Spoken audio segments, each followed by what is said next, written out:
Can I tell you something?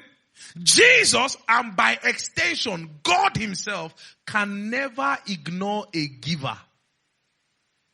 Say that with me. Say, Jesus and God can both never ignore a giver. They cannot ignore givers. And we see that in scriptures. Luke chapter 7 and in verse 1 to 6a. The Bible says, now when he concluded his saying in the hearing of the people, he entered Capernaum. And a certain centurion, again, notice this guy is a Gentile. Notice. These are the kind of people that should have felt that they have no access to Jesus or to God. A certain centurion had a servant who was dear to him, and this servant was sick and ready to die. So he heard about Jesus and he sent elders to Jesus. The elders of the Jews, he sent them to Jesus, pleading with him that he should come and heal his servant. Look at Jesus' response. And when they came to Jesus, notice, they begged him earnestly, saying that the one for whom he should do this was deserving.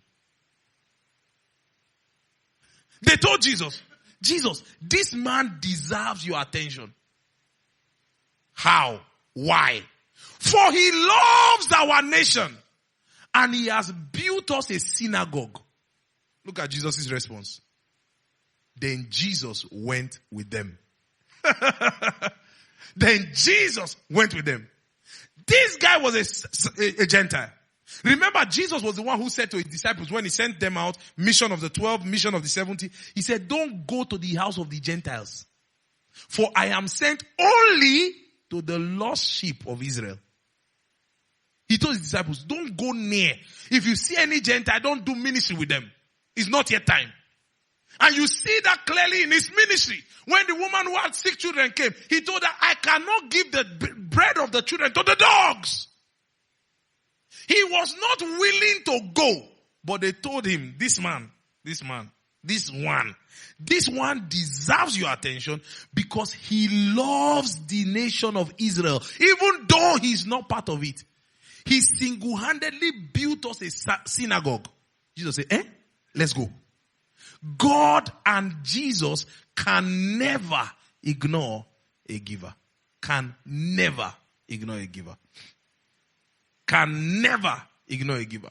You know the Bible says, let them shout for joy that favor my righteous cause. Let them say continually, the Lord be magnified who has pleasure in the prosperity of his servant. When God sees a person that favors his righteous cause, God has favor upon the person. Be you Gentile, be you whatever. God never ignores givers. Are you learning anything from here tonight? God never ignores givers. Listen to this. Your seed can secure for you God's special attention. Now, please note, this is not bribing God. No, it is just the way things work. It is not bribing God. You can't bribe God. It is just the way things work. Your seed can secure for you God's special attention. Can you say that to your neighbor for me? Say your seed can secure for you God's special attention. Say it again. Say your seed can secure for you God's special attention. There are those who are begging for God's attention. There are those who God is excited to pay attention to. Proverbs chapter 18 and in verse 16.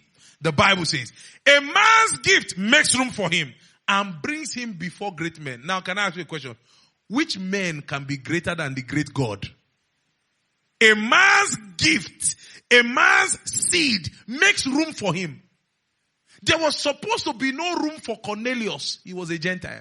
There was supposed to be no room for the centurion soldier and his servant. They were Gentiles, but their seed made room for them.